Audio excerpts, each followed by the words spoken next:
का फैसला। नैतिक मूल्यों से ये कहानी भले ही आपको इंसाफ करती ना दिखे, लेकिन जिम्मेदारियों की नजर से देखेंगे तो शायद कुछ समझ में आए।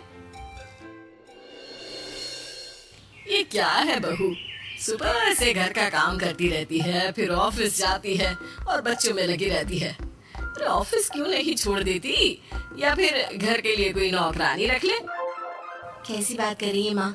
जानती तो है ना अभी इनके ऊपर कितना लोन है। थोड़ा ही सही मदद कर देती हूँ तो अच्छा लगता है, और अभी उनको मेरे पैसे की जरूरत भी तो है।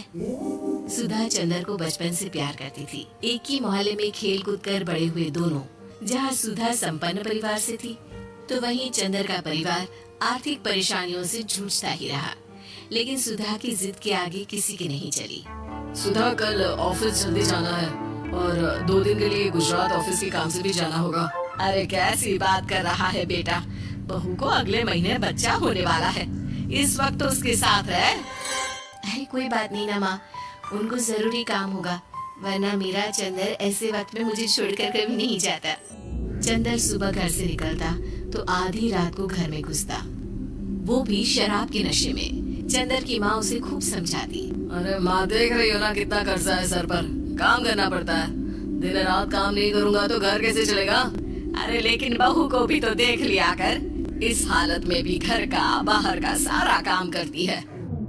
चंदर तो जैसे माँ की बात सुनकर भी अनसुना कर देता है। ऑफिस के बाद चंदर का फोन माँ के पास आता है।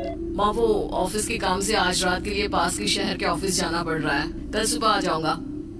सुधा रात को कमरे में सो रही होती है कि उसके पेट में दर्द होता है। सुधा चंदर को वीडियो कॉल करती है। इनको फोन कर लो, शायद कुछ आराम मिले। लेकिन 10 बार फोन करने पर भी वो सुधा का फोन नहीं उठाता।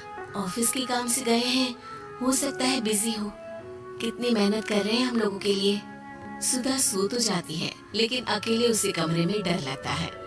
अगले रोज चंदर घर आता है, जहाँ सुधा ऑफिस जाने के लिए तैयार हो रही थी। तुम आज भी ऑफिस जाओगी?